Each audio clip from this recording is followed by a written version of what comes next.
Hello every one, welcome back. ഇന്നത്തെ വീഡിയോയിൽ ഒരു ഫംഗ്ഷൻ്റെ ഡൊമെയിൻ എങ്ങനെ കണ്ടുപിടിക്കാമെന്നാണ് പഠിക്കാൻ പോകുന്നത്. മിക്കവാറും എല്ലാ കുട്ടികളും തെറ്റിക്കുന്ന അല്ലെങ്കിൽ അവർക്ക് കൺഫ്യൂഷൻ ഉണ്ടാക്കുന്ന ഒരു ടോപ്പിക്കാണ് ഈ ഡൊമെയിൻ കാണുക എന്ന് പറയുന്നത്. എന്നാൽ വളരെ ഈസിയായി ചെറിയ ചെറിയ സ്റ്റെപ്പിലൂടെ നമുക്ക് ഡൊമെയിൻ കണ്ടുപിടിക്കാൻ പറ്റുന്നതാണ്. ഇവിടെ y=f(x) എന്നുള്ള ഈ ഫംഗ്ഷൻ്റെ ഡൊമെയിനാണ് നമ്മൾ നോക്കാൻ പോകുന്നത്. വീഡിയോയിലേക്ക് പോകുന്നതിന് മുന്നേ നിങ്ങൾ എൻ്റെ ചാനൽ സബ്സ്ക്രൈബ് ചെയ്യാതെയാണ് കാണുന്നതെങ്കിൽ സബ്സ്ക്രൈബ് ചെയ്തേക്കണേ. അതായത് നമുക്കൊരു ഫംഗ്ഷൻ y=f(x) എന്ന് പറഞ്ഞിട്ട് തന്നിട്ടുണ്ടെന്ന് വിചാരിക്കുക. അപ്പോൾ ഈ ഫംഗ്ഷൻ y=f(x) എന്ന് പറഞ്ഞതിൽ എക്സിൻ്റെ വാല്യൂസ്, അതായത് എക്സിന് നമ്മൾ കൊടുക്കുന്ന വാല്യൂസ്, അല്ലെങ്കിൽ പറഞ്ഞാൽ ഇൻപുട്ട് എന്ന് പറയാം, നമ്മൾ കൊടുക്കുന്ന ഇൻപുട്ട്, അതാണ് ഡൊമെയിൻ. ഏതൊക്കെ ഇൻപുട്ട് അല്ലെങ്കിൽ എക്സ് വാല്യൂസ് കൊടുത്താലാണോ y എന്ന് പറഞ്ഞ ആൻസർ, അതായത് y എന്ന് പറഞ്ഞ ഫംഗ്ഷൻ്റെ ആൻസർ നമുക്ക് വാലിഡ് ആയിട്ടുള്ള ഒരു ആൻസർ ആയിട്ട് കിട്ടുന്നത്, അതായത് വേറൊരു രീതിയിൽ പറഞ്ഞാൽ ഡിഫൈൻഡ് ആയിട്ടുള്ള ഒരു ആൻസർ നമുക്ക് കിട്ടുന്നത്, ആ എക്സ് വാല്യൂസിനെയാണ് നമ്മൾ ഡൊമെയിൻ എന്ന് പറയുന്നത്. അൺഡിഫൈൻഡ് ആയിട്ട് വൈയുടെ വാല്യൂസ് വന്നു കഴിഞ്ഞാൽ നമുക്ക് ആൻസർ കണ്ടുപിടിക്കാൻ പറ്റില്ല. സോ അത്തരത്തിൽ വാല്യൂസ് നമ്മൾ ഒഴിവാക്കിയിട്ട് വേണം എക്സിൻ്റെ വാല്യൂസ് എഴുതാൻ. എങ്ങനെയായാലും ഡൊമെയിൻ എന്ന് പറഞ്ഞാൽ എപ്പോഴും എക്സ് വാല്യൂസ്, എക്സിന് കൊടുക്കുന്ന വാല്യൂസ് ആണെന്ന് ഓർത്ത് വയ്ക്കുക. അതായത് എക്സ് എന്തെടുക്കുമ്പോഴാണോ വാലിഡ് ആൻസർ കിട്ടുന്നത്, അതാണ് ഡൊമെയിൻ എന്ന് പറയുന്നത്. സംടൈംസ് ഇനി ഒരു ഫ്രാക്ഷനൊക്കെ ആണെങ്കിൽ എക്സിൻ്റെ വാല്യൂസ് കൊടുത്തു കഴിയുമ്പോൾ നമുക്ക് ചിലപ്പോൾ 1/0 എന്നൊക്കെ വരാം, അതായത് ഡിനോമിനേറ്ററിൽ 0 വരാം. സോ അത് നോട്ട് ഡിഫൈൻഡ് ആയിട്ടാണ് നമ്മൾ പറയുന്നത്. അത്തരത്തിൽ 0 വരുന്ന കേസ് നമുക്ക് കണ്ടുപിടിക്കാൻ പറ്റില്ല. അങ്ങനെയുള്ള എക്സിൻ്റെ വാല്യൂസൊക്കെ റിമൂവ് ചെയ്തിട്ടായിരിക്കണം നമ്മൾ ഡൊമെയിൻ എഴുതേണ്ടത്. ഈ ഡൊമെയിൻ കാണുന്ന ക്വസ്റ്റ്യൻസിൽ അധികമായിട്ടും ചോദിക്കുന്നത് 2-3 കേസായിട്ടാണ്. ഒന്നാമത്തത് അതൊരു റാഷണൽ ഫോമിലുള്ള ഫംഗ്ഷനായിട്ട് ചോദിക്കാം, അതൊരു റാഷണൽ ഫംഗ്ഷൻ ചോദിക്കാം, അതായത് a/b അല്ലെങ്കിൽ p/q എന്നുള്ള ഫോമിലുള്ള ഒരു ഫ്രാക്ഷൻ രൂപത്തിലുള്ള ഒരു ക്വസ്റ്റ്യൻ, പോളിനോമിയൽ ബൈ പോളിനോമിയൽ എന്നുള്ള രൂപത്തിൽ. ഇത് ഫസ്റ്റ് കേസ്. ഇനി സെക്കൻഡ് കേസ് എന്ന് പറഞ്ഞു കഴിഞ്ഞാൽ അതൊരു സ്ക്വയർ റൂട്ട് ഫംഗ്ഷനാണ്, അതായത് സ്ക്വയർ റൂട്ട് ഓഫ് പോളിനോമിയൽ എന്നുള്ള ഫോമിൽ ഒരു റൂട്ട് തന്നിട്ട് അതിൻ്റെ ഉള്ളിൽ ഒരു പോളിനോമിയൽ ഉണ്ടായിരിക്കും. ഈ 2 ഫോമിലാണ് മെയിനായിട്ട് ഡൊമെയിൻ്റെ ക്വസ്റ്റ്യൻസ് ചോദിക്കാറുള്ളത്. ഒരു എക്സാമ്പിൾ നോക്കാം. Given f(x) = 2x + 3/x² + 6x + 8. ഇത് നമ്മുടെ ഫസ്റ്റ് കേസാണ്, ഒരു റാഷണൽ ഫംഗ്ഷൻ എന്നുള്ള ഫോമിൽ, അതായത് a/b എന്നുള്ള ഫോമിൽ, പോളിനോമിയൽ ബൈ പോളിനോമിയൽ എന്നുള്ള രൂപത്തിൽ. ഇതുപോലത്തെ കേസ് ഏത് വന്നാലും, ഏതൊരു റാഷണൽ ഫംഗ്ഷൻ വന്നാലും ഈ ഡിനോമിനേറ്റർ ടേം 0 ആവുമ്പോൾ ഫംഗ്ഷൻ എന്താവില്ല, ഡിഫൈൻഡ് ആവില്ല. അതായത് ഇവിടുത്തെ ഈ ഡിനോമിനേറ്റർ x² + 6x + 8 എന്നുള്ളത് 0 ആണെങ്കിൽ ഫംഗ്ഷൻ എന്തായി മാറും, നമുക്ക് എങ്ങനെ എഴുതാം, ഇത് 0 ആണെങ്കിൽ 2x + 3/0 എന്നുള്ള ഫോമിലാക്കി എടുക്കുക. അതായത് ഡിനോമിനേറ്റർ 0 ആകുമ്പോൾ ആൻസർ നോട്ട് ഡിഫൈൻഡ് ആണ്. സോ നോട്ട് ഡിഫൈൻഡ് ആകുമ്പോൾ നമുക്ക് ആൻസർ കണ്ടുപിടിക്കാൻ പറ്റില്ല. അതായത് അത്തരം വാല്യൂസ് നമ്മൾ എക്സിൽ നിന്ന് ഒഴിവാക്കണം. അതായത് ഡിനോമിനേറ്റർ 0 വരുന്ന വാല്യൂസാണ് നമ്മൾ ആദ്യം കണ്ടുപിടിക്കേണ്ടത്. അപ്പോൾ ആദ്യം ഈ ഡിനോമിനേറ്റർ x² + 6x + 8 = 0 എന്ന് ഇക്വേറ്റ് ചെയ്യുക. എന്താണോ ഡിനോമിനേറ്റർ തന്നത് അത് =0 എന്ന് നമ്മൾ എടുത്തിട്ട് സബ്സ്റ്റിറ്റ്യൂട്ട് ഇക്വേറ്റ് ചെയ്യുക. സോ =0. ഇത് സിംപ്ലിഫൈ ചെയ്തിട്ട് എക്സിൻ്റെ വാല്യൂസ് നമ്മൾ കണ്ടുപിടിക്കുക. ഫാക്ടറൈസേഷൻ മെത്തേഡിലോ അല്ലെങ്കിൽ ക്വാഡ്രാറ്റിക് ഫോർമുല യൂസ് ചെയ്തിട്ടോ എങ്ങനെ വേണമെങ്കിലും ചെയ്യാം. സോ ഇത് നല്ല ഈസി ക്വസ്റ്റ്യൻ ആയതുകൊണ്ട് നമുക്ക് ഫാക്ടറൈസേഷൻ മെത്തേഡിൽ ചെയ്യാം. അതായത് x² + 6x + 8 ആണ്. സോ 8ൻ്റെ ഫാക്ടേഴ്സ് എന്ന് പറഞ്ഞു കഴിഞ്ഞാൽ 4 × 2 8 ആണ്. അതുപോലെ 4 + 2 എന്ന് പറഞ്ഞു കഴിഞ്ഞാൽ 6 വരും. സോ നമുക്ക് ഇതിനെ എങ്ങനെ എഴുതാം, x + 4 × x + 2 = 0 എന്ന് എഴുതാം. 2 ഫാക്ടേഴ്സായിട്ട്, ലീനിയർ ഫാക്ടേഴ്സായിട്ട് നമുക്ക് കിട്ടി. Therefore we can write x + 4 = 0 or x + 2 = 0 എന്ന് എഴുതാം. Therefore x = -4 or x = -2. 2 values കിട്ടി. ഈ 2 വാല്യൂസ് വരുമ്പോഴും f(x) എന്തല്ല, ഡിഫൈൻഡ് അല്ല. അപ്പോൾ ആ 2 വാല്യൂസ് നമ്മൾ ഡൊമെയിനിൽ നിന്ന് റിമൂവ് ചെയ്യണം. അതായത് domain = set of all real numbers minus set -4 -2 എന്ന് എഴുതാം. 2 വാല്യൂസ് സബ്ട്രാക്ട് ചെയ്തിട്ട് ഡൊമെയിൻ എഴുതാം. അത്രയേ ഡൊമെയിൻ കാണാൻ ചെയ്യേണ്ടതുള്ളൂ.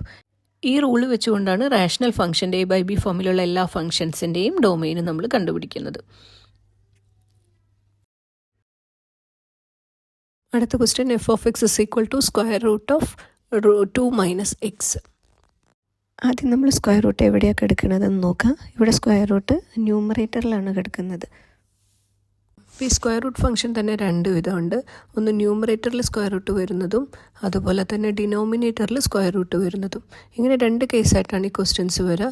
അതായത് റൂട്ട് ഓഫ് ഒരു പോളിനോമിയൽ ഇങ്ങനെ വരും, അല്ലെങ്കിൽ 1/√√ ഓഫ് ഒരു പോളിനോമിയൽ ഇങ്ങനെ. ഈ രീതിയിൽ രണ്ട് തരത്തിൽ ഡൊമെയിൻ്റെ ക്വസ്റ്റ്യൻസ് ചോദിക്കാറുണ്ട്. ഈ ക്വസ്റ്റ്യൻ അപ്പോൾ ഫസ്റ്റ് കേസിൻ്റെ ഫോമിലാണ് കിടക്കുന്നത്. സ്ക്വയർ റൂട്ടിനുള്ളിൽ വാല്യൂ ഡിഫൈൻഡ് ആവണമെന്നുണ്ടെങ്കിൽ റൂട്ടിനുള്ളിലത്തെ ഫംഗ്ഷൻ >0 ആയിരിക്കണം. അതായത് 2 - x എന്നുള്ള ഫംഗ്ഷൻ >0 ആയിരിക്കണം. അപ്പം നമ്മൾ എടുക്കുകയാണെന്നുണ്ടെങ്കിൽ 2 - x >0 കൊടുക്കുക. ഇത് നമുക്ക് എങ്ങനെ എഴുതാം? 2 > x എന്ന് എഴുതാം, അല്ലെങ്കിൽ x <= 2 എന്ന് എഴുതാം. ഇനി ഇതൊരു നമ്പർ ലൈൻ വരച്ചിട്ട് മാർക്ക് ചെയ്ത് നോക്കുക. <2 എന്ന് പറഞ്ഞു കഴിഞ്ഞാൽ 2-നേക്കാളും താഴേക്ക് വരുന്നത്, അതായത് -∞, ഇവിടെ ഇൻഫിനിറ്റി, 2 എന്ന് പറഞ്ഞ നമ്പറിനേക്കാളും താഴോട്ട് വരുന്ന എല്ലാ നമ്പേഴ്സും വരും. 2 ഇൻക്ലൂഡഡ് ആണ്. സോ 2 ഇൻക്ലൂഡഡ് ആയിട്ട് ഇവിടെ നിന്ന് ഇങ്ങോട്ട് വരുന്ന എല്ലാ നമ്പേഴ്സും. സോ 2-നേക്കാളും ചെറുതായിട്ടുള്ള എല്ലാ ഇത്രയും പോർഷൻസും ഡൊമെയിനായിട്ട് നമുക്ക് എഴുതാൻ പറ്റും. ദെർഫോർ ഡൊമെയിൻ എങ്ങനെ എഴുതാം? ഡൊമെയിൻ = ഇവിടെ -∞ മുതൽ 2 വരെയുള്ള എല്ലാ നമ്പേഴ്സും ഇൻക്ലൂഡഡ് ആണ്. അപ്പോൾ അതൊരു ഇൻ്റർവെല്ലിൽ കാണിക്കുക. സോ ആദ്യം -∞ എഴുതുക, ദെൻ 2 എഴുതുക. ഇവിടെ 2 എന്ന് പറയുന്നത് ഇൻക്ലൂഡഡ് ആണ്, <= എന്നാണ് പറഞ്ഞിട്ടുള്ളത്. അപ്പോൾ അവിടെ ഇൻക്ലൂഡഡ് ആയതുകൊണ്ട് ക്ലോസ്ഡ് ബ്രാക്കറ്റ് കൊടുക്കുക. -∞ അവിടെ നമ്മൾ ഓപ്പൺ ബ്രാക്കറ്റ് കൊടുക്കുക. അത് കണ്ടിന്യൂസ് ആയിട്ട് പോകുന്നത് കൊണ്ട് നമ്മൾ അവിടെ ഓപ്പൺ ബ്രാക്കറ്റാണ് കൊടുക്കുക. അപ്പോൾ ഈ ബ്രാക്കറ്റ് ഇടുന്നത് എപ്പോഴും നമ്മൾ ശ്രദ്ധിക്കണം. നമ്പർ ഇൻക്ലൂഡഡ് ആണെങ്കിൽ ക്ലോസ്ഡ് ബ്രാക്കറ്റ് കൊടുക്കുക, ഇൻക്ലൂഡഡ് അല്ലെങ്കിൽ ഓപ്പൺ ബ്രാക്കറ്റ് കൊടുക്കുക. സോ ഇതാണ് നമ്മുടെ ഡൊമെയിൻ. ഇനി സെക്കൻഡ് കേസിലുള്ള ഒരു ഫംഗ്ഷൻ നോക്കാം. Given f(x) = x - 5. അതായത് നമ്മളിവിടെ പറഞ്ഞിട്ടുള്ള സ്ക്വയർ റൂട്ട് ഓഫ് ഒരു പോളിനോമിയൽ ഉള്ളിൽ വരുന്ന വിധത്തിലുള്ള ഒരു ഫംഗ്ഷൻ. ഇനി നോക്കുക, എപ്പോഴാണ് സ്ക്വയർ റൂട്ട് കണ്ടെത്തി കഴിഞ്ഞാൽ വാലിഡ് ആയിട്ടുള്ള ഒരു ആൻസർ കിട്ടുക? അതായത് റൂട്ടിനുള്ളിലത്തെ വാല്യൂ > 0 ആകുമ്പോൾ, അതായത് x - 5 > 0 ആയിരിക്കണം. Therefore we can write x > 5 എന്ന് എഴുതാം. ഇതൊരു നമ്പർ ലൈനിൽ മാർക്ക് ചെയ്ത് നോക്കാം. സോ 5 ഇവിടെ -∞, ദെൻ ഈ സൈഡിൽ +∞. അതായത് 5 ഇവിടെ മുതൽ ഇത്രയും നമ്പേഴ്സ് വരും. 5 ഇൻക്ലൂഡഡ് ആണ്, അതായത് ഇത്രയും എല്ലാ നമ്പേഴ്സും ഇൻക്ലൂഡഡ് ആണെന്ന് പറയാം. സോ നമുക്ക് പറയാം ഡൊമെയിൻ = എങ്ങനെ എഴുതാം? 5 മുതൽ ഇൻഫിനിറ്റി വരെ, അതായത് ഇൻഫിനിറ്റി ഇവിടെ ഓപ്പൺ ബ്രാക്കറ്റ് കൊടുക്കുന്നു. ഇത് അവസാനിക്കുന്നില്ല, ഇതിങ്ങനെ കണ്ടിന്യൂസ് ആയിട്ട് പോകുന്ന കാരണം കൊണ്ട് ഓപ്പൺ ബ്രാക്കറ്റ് എഴുതുക. 5 ഇൻക്ലൂഡഡ് ആയതുകൊണ്ട് ക്ലോസ്ഡ് ഇൻ്റർവെൽ കൊടുക്കുക. Therefore closed interval 5, open interval infinity എന്ന് വരും. അപ്പോൾ ഇതാണ് നമ്മുടെ domain. Next question f(x) = 1/√5 - x. ഇവിടെ റൂട്ട് കിടക്കുന്നത് നോക്കിയാൽ കാണാം, ഇത് ഡിനോമിനേറ്ററിലാണ് കിടക്കുന്നത്. അതായത് നമ്മൾ നേരത്തെ പറഞ്ഞ ഈ സെക്കൻഡ് കേസിലെ പോലെ ഡിനോമിനേറ്ററിൽ റൂട്ട് വരുന്ന കേസ്. ഇപ്പോൾ ഇങ്ങനെ ചോദിക്കുകയാണെന്നുണ്ടെങ്കിൽ ഇപ്പോൾ സ്ക്വയർ റൂട്ട് എപ്പോഴാണ് ഡിഫൈൻഡ് ആവുക? അതായത് സ്ക്വയർ റൂട്ട് ഡിഫൈൻഡ് ആവണമെന്നുണ്ടെങ്കിൽ ഉള്ളിലുള്ള വാല്യൂ > 0 ആയിരിക്കണം. അതായത് ഈ വാല്യൂ കംപ്ലീറ്റ് > 0 ആവണം. അപ്പോൾ നമ്മളിത് ഡിനോമിനേറ്ററിലാണ് എടുക്കുന്നത്. ഇനി ഡിനോമിനേറ്ററിൽ 0 കൂടി വന്നു കഴിഞ്ഞാൽ എന്ത് ചെയ്യും? നമ്മൾ ഡിനോമിനേറ്ററിലെ വാല്യൂ 1/0 എന്ന് വരും. അതായത് ഫംഗ്ഷൻ ഡിഫൈൻഡ് ആയിരിക്കില്ല. അപ്പം നമ്മൾ എന്ത് ചെയ്യണം? 0 എന്ന് പറയുന്ന കേസ് ഇവിടെ എടുക്കാൻ പാടില്ല. അതായത് ഡിനോമിനേറ്ററിൽ സ്ക്വയർ റൂട്ട് വരികയാണെന്നുണ്ടെങ്കിൽ ആ ഫംഗ്ഷൻ, റൂട്ടിനുള്ളിലത്തെ ഫംഗ്ഷൻ നമ്മൾ എഴുതിയിട്ട് അത് > 0 എന്ന് മാത്രം കൊടുത്താൽ മതി, =0 എന്ന് കൊടുക്കരുത്. നേരത്തെ ചെയ്ത കേസിലൊക്കെ നമ്മൾ ഈ റൂട്ടിനുള്ളിലത്തെ ഈ പോളിനോമിയൽ എഴുതിയിട്ട് ആ പോളിനോമിയൽ > 0 എന്ന് കൊടുത്തിരുന്നു. പക്ഷേ ഇവിടെ നമ്മൾ കൊടുക്കുമ്പോൾ ഈ പോളിനോമിയൽ > 0 എന്ന് മാത്രം എടുക്കുക, കാരണം അത് ഡിനോമിനേറ്ററിലാണ്. സോ ഡിനോമിനേറ്റർ =0 ആവാൻ പറ്റില്ല. അപ്പോൾ അത് 0 ആയിക്കഴിഞ്ഞാൽ അതെന്തായിരിക്കും? നോട്ട് ഡിഫൈൻഡ് വരും. അതുകൊണ്ട് നമ്മൾ > 0 എന്ന് മാത്രം എടുക്കുക. ഇതാണ് അപ്പോൾ നമ്മൾ മെയിനായിട്ട് ശ്രദ്ധിക്കേണ്ടത് ഈ രണ്ട് കേസും. അതായത് സ്ക്വയർ റൂട്ട് ന്യൂമറേറ്ററിലാണെങ്കിൽ > 0 എന്നും, അത് ഡിനോമിനേറ്ററിലാണെങ്കിൽ > 0 എന്നും മാത്രം എടുത്തിട്ട് ഡൊമെയിൻ എഴുതാം. സോ ഇവിടെ 5 - x > 0 എന്ന് എഴുതാം, അതായത് 5 > x എന്ന് എഴുതാം, അതായത് 5 > x. So or we can write x < 5 എന്ന് എഴുതാം.